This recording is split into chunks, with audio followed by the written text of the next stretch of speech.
اور عقیدہ آخرت کے انسانی زندگی پر اثرات کے بارے میں مختلف نظریات رکھتے ہیں۔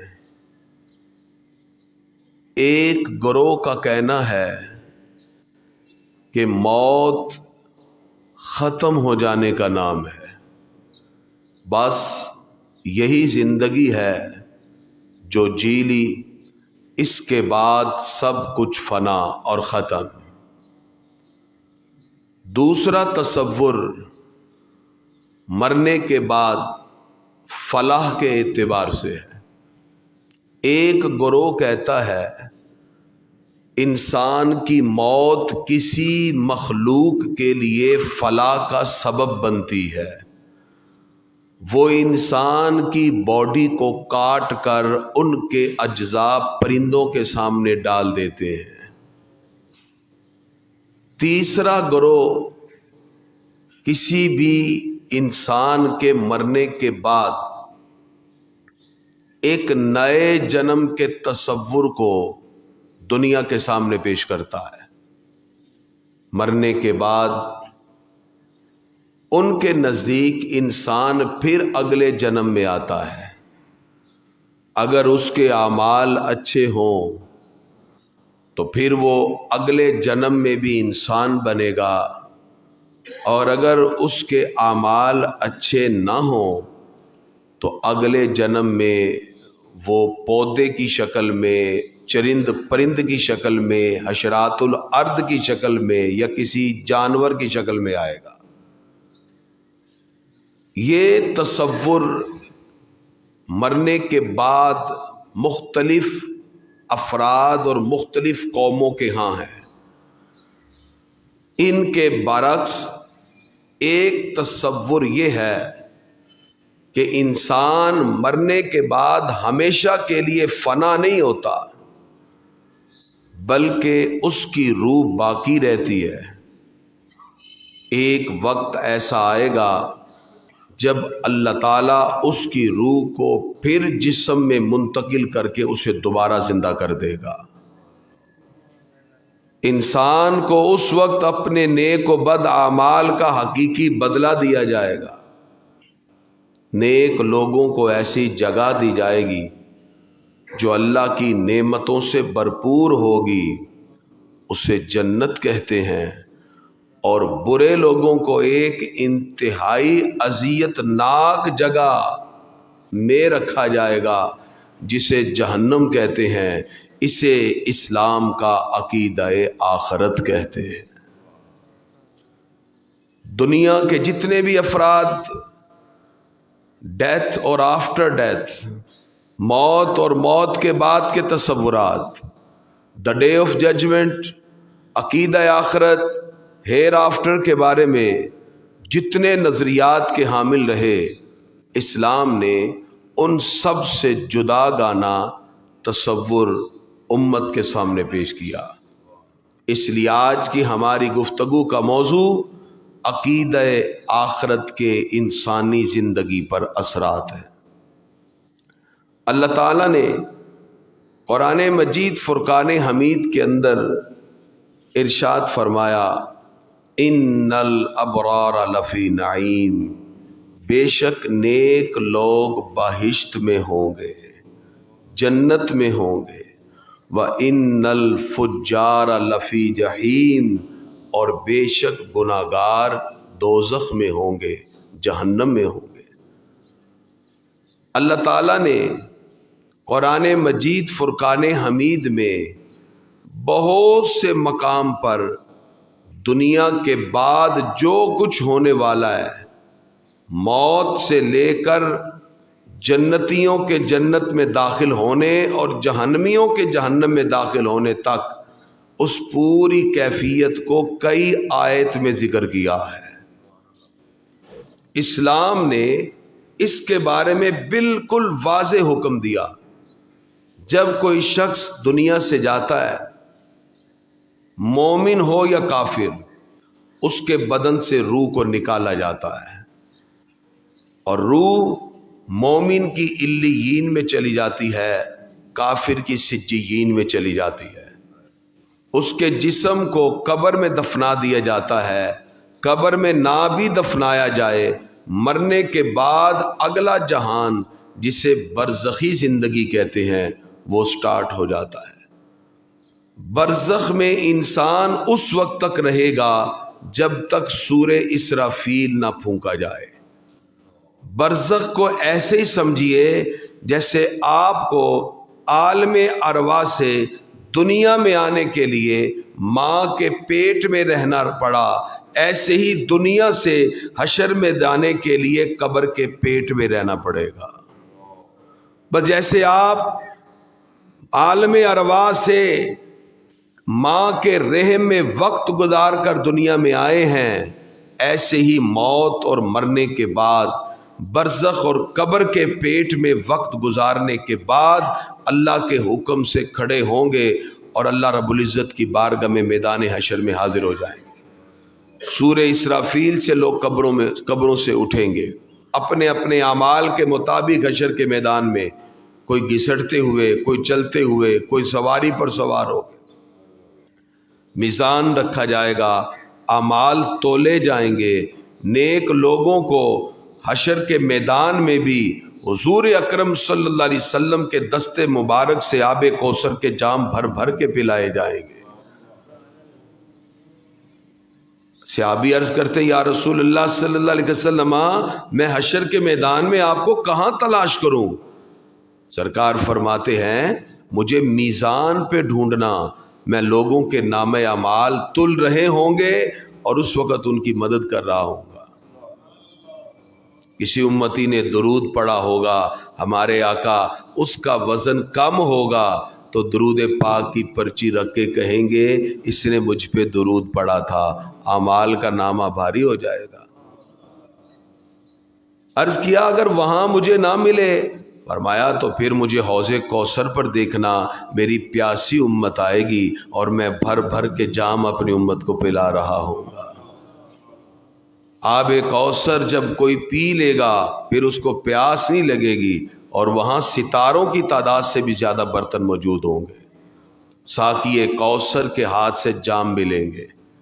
عرض کیا پیارے آقا اگر آپ وہاں بھی نہ ملے، اور میں پھر پل صراط پہ آ جانا، میری امت گھبرائی ہوئی جس وقت پل صراط کی طرف جا رہی ہوگی، رب سلم رب سلم، یا اللہ میرے اس امتی کو سلامت رکھ، یہ کہتے ہوئے میں پل صراط سے گزار رہا ہوں گا۔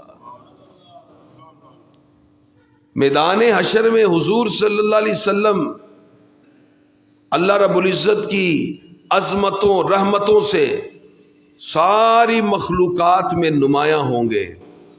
جب کسی کو اعزاز ملتا ہے، میں آپ کو مثال سے سمجھاتا ہوں، جب کسی کی شادی ہو اور دولہا سجا ہو تو اس کو کہا جاتا ہے تم نے اسٹیج پہ بیٹھنا ہے، نیچے ہم دیکھیں گے، آپ نے سج دج کے بیٹھنا ہے۔ میدان حشر کے دولہا ہمارے آقا جناب محمد رسول اللہ صلی اللہ علیہ وسلم ہے۔ سرکار فرماتے ہیں اللہ مجھے حشر کے میدان میں مقام محمود پہ فائز کرے گا، عسیٰ ان یبعثک ربک مقام محمودا۔ اور میں ساری امت جب ادھر سے ادھر جائے گی سب کہیں گے اذهبوا الی غیری اذهبوا الی غیری، آج ہمارے پاس نہ ہو۔ حضرت عیسیٰ کے پاس آئیں گے ہم آدم سے ہوتے ہوتے، حضرت عیسیٰ کہیں گے کدھر بھٹکتے ہو، رحمت للعالمین تو ایک ہی ہستی ہیں، جاؤ اس محبوب کی بارگاہ میں۔ جناب عیسیٰ کے کہنے پہ ہم سب حاضر ہوں گے۔ حضور اکرم صلی اللہ علیہ وسلم فرماتے ہیں جب ساری امت مجھے کہے گی آپ شفاعت کریں، میں کہوں گا انا لہا، ہاں اللہ نے شفاعت کا حق آج میرے لیے رکھا ہے۔ سرکار فرماتے ہیں میں اپنا سر سجدے میں رکھ کے اللہ کی ایسی حمد کروں گا، ایسی حمد کروں گا جو کائنات میں کسی نے نہ کی ہوگی۔ وہ اللہ ہی جانتا ہے وہ الفاظ کیا ہوں گے، وہ کیفیت کیا ہوگی، وہ انداز کیا ہوگا، وہ سٹائل کیا ہوگا، وہ طریقہ کیا ہوگا۔ حضور اکرم صلی اللہ تعالی علیہ وسلم اللہ کی حمد و ثنا کریں گے، اللہ فرمائے گا ارفع راسک، محبوب اپنے سر کو اٹھائیے، سل توتا، آپ مانگیے آپ کو دیا جائے گا۔ آقا علیہ الصلوۃ والسلام فرماتے ہیں میں سب سے پہلے شفاعت کا دروازہ کھولوں گا، 70,000 بغیر حساب و کتاب کے جنت میں داخل کر کے آؤں گا۔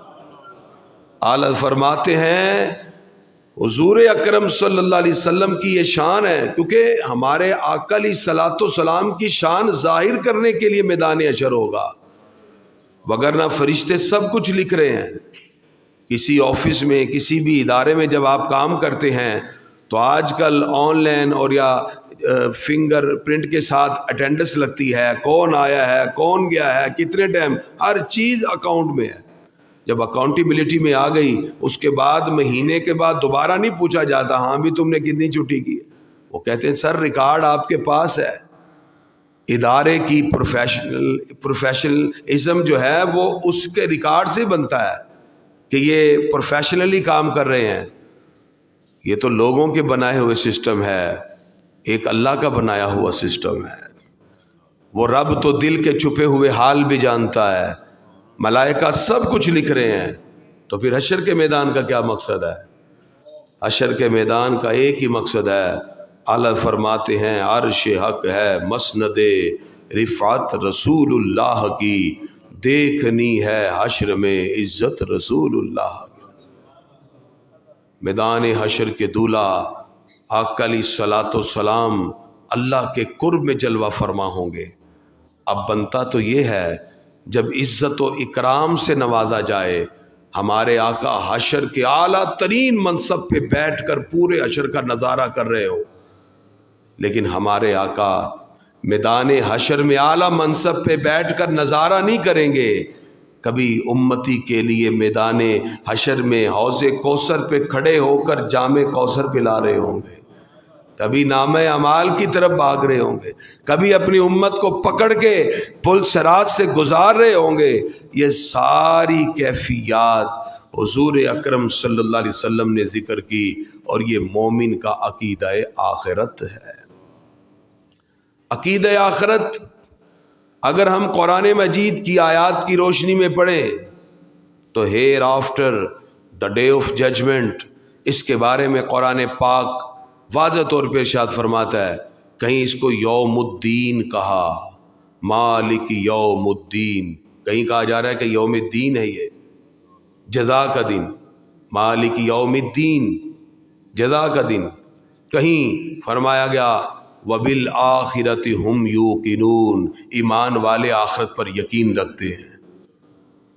قرآن مجید فرقان حمید میں کہیں اس کو جزا کا دن کہا، کہیں آخرت کے لفظ سے پکارا، لیکن ان تمام آیات کی تعلیمات کیا ہیں؟ اس کی تعلیمات یہ ہیں کہ انسان کی دنیاوی زندگی اس کی آخرت کی زندگی کا پیش خیمہ ہے۔ ہماری یہ زندگی ہماری آخرت کی زندگی کے لیے ممد و معاون ہوگی۔ یہ زندگی عارضی ہے، آخرت کی زندگی دائمی ہے۔ یہ 60 70 80 90 پہ ختم ہو جائے گی، وہ زندگی پھر ختم نہیں ہوگی۔ انسان کے تمام اعمال کے پورے نتائج اس عارضی زندگی میں مرتب نہیں ہوتے۔ یہاں کبھی ظالم اپنے ظلم سے جیتا ہے، یہاں کبھی جابر اپنے جبر سے جیتا ہے، یہاں کبھی کمزور اپنے انصاف کے لیے مارا پھرتا ہے۔ یہ دنیا کی زندگی ہے، لیکن ایک دن ہوگا جہاں سب کو انصاف ملے گا۔ اس عارضی زندگی میں جن اعمال کا بیج اس نے بویا ہوگا اس کے حقیقی نتائج آخرت کی زندگی میں ظاہر ہوں گے۔ جس طرح دنیا کی ہر چیز علیحدہ علیحدہ ایک عمر رکھتی ہے، جس کے ختم ہو جانے پر وہ چیز اپنا وجود ختم کرتی ہے، اگلے پروسیس کی طرف جاتی ہے، اسی طرح پورے نظام عالم کی بھی ایک عمر ہے۔ کل من علیہا فان ویبقی وجہ ربک ذو الجلال والاکرام۔ فرمایا یہ پورا اللہ رب العزت کا بنایا ہوا نظام ہے۔ پروردگار اس نظام کو ایک دن ختم کر دے گا۔ ہر ایک کا یہ عقیدہ ہونا چاہیے، جب دنیا کا یہ نظام درہم برہم ہو جائے گا تو ایک نیا نظام قائم ہوگا، انسان کو پھر ایک جسمانی زندگی ملے گی، اس روز ایک زبردست عدالت لگے گی، جس دن انسان کے اعمال اللہ کی بارگاہ میں پیش ہوں گے، نیک اعمال پر اللہ ثواب دے گا، برے اعمال پر بندے کو سزا ملے گی۔ اب جو تصورات دنیا میں پائے جاتے ہیں، ایک تصور جس کو نیچری اور دہریہ تصور کہتے ہیں، وہ کہتے ہیں بس موت ختم ہونے کا نام ہے۔ اس کے جواب میں اللہ نے سورہ المومنون کی آیت نمبر 115 میں فرمایا افحسبتم انما خلقناکم عبثا، کیا تم یہ خیال کرتے ہو ہم نے تمہیں بے مقصد بنایا، وَأَنَّكُمْ إِلَيْنَا لَا تُرْجَعُونَ، تم ہمارے پاس واپس نہیں آؤ گے۔ یعنی لوگوں کے ذہن میں یہ تصور ہے، جیسے آج سیکولر اور بہت سے نیچری دہریہ ٹائپ لوگ، اور اس کے اندر آج ایتھیسٹ بھی شامل ہیں۔ ایتھیزم وہ فتنہ ہے جو اللہ کے وجود کا ہی انکار کرتا ہے۔ ایتھیسٹ ہوں یا فتنہ ایتھیزم ہو، انہوں نے مطلقاً مرنے کے بعد زندگی کے فنا کا تصور رکھا۔ ایک وہ تصور ہے جو یہ کہتا ہے کہ انسان فلاح کا سبب ہے، جسم کو کاٹ کر لوگوں کو کھلاتے ہیں۔ بدھ مت، بڈھسٹ، انہوں نے انسان کی ڈیڈ باڈی کو کاٹا اور گدھ تیار کی ہوئی ہیں، پرندے گدھ، وہ گدھیں ان کو نوچ کے کھا جاتی ہیں۔ ان کے بخشو، ان کے جو مذہبی عبادت گاہ ہے اسٹوپا، وہاں وہ اہتمام کرتے ہیں اس کا، اور بندے کے جسم کو کاٹ کے پرندوں کو کھلا دیتے ہیں۔ یہ انسان کی تذلیل ہے، اس کے جسم کو کاٹ کر کسی کو کھلانا۔ تیسرا تصور تناسخ کا ہے، تناسخ اور آواگون، جسے جونی چکر بھی کہتے ہیں۔ وہ کہتے ہیں کہ مرنے کے بعد اگلا جنم۔ ان کی کتاب میں لکھا ہے اگر کوئی چوری کرتا ہے تو اگلے جنم میں چوہا بن جائے گا۔ انہوں نے اس دنیا کے عمل سے اگلے جنم کی بات کی، اور انسان کو حیوان میں چینج کر دیا یا نباتات میں چینج کر دیا۔ اسلام نے اس سے ہٹ کر تصور دیا کہ کوئی نئی جون نہیں لے گا، اسی جسم کے ساتھ پھر زندہ ہو کے تمہیں رب کی بارگاہ میں حاضر ہونا ہے۔ اس عقیدہ آخرت کے اثرات کیا ہیں؟ جب آپ آخرت کو مانتے ہیں تو آپ میں نیکی کی رغبت پیدا ہوتی ہے، برائی سے نفرت پیدا ہوتی ہے، آپ بریو ہو جاتے ہیں، سرفروشی کا جذبہ آتا ہے، بہادری آپ کے جسم میں کوٹ کوٹ کے بھر جاتی ہے، آپ صبر کرتے ہیں دنیا کے کاموں پہ، آپ کو پتہ ہے مجھے آخرت میں اجر ملنا ہے، آپ اللہ کی راہ میں خرچ کرتے ہیں۔ سب سے بڑھ کر آپ میں رسپانسبلٹی پیدا ہو جاتی ہے، آپ میں احساس ذمہ داری پیدا ہوتی ہے۔ یہی وہ عقیدہ ہے جو انسان کو اللہ کی بارگاہ کا قرب بھی دیتا ہے، اور زندگی گزارنے کے طریقے بھی۔ اللہ ہم سب کو عقیدہ آخرت کو ماننے اور اپنے اپنے اعمال اس عقیدہ آخرت کے مطابق سر انجام دینے کی توفیق عطا فرمائے۔ مولا یا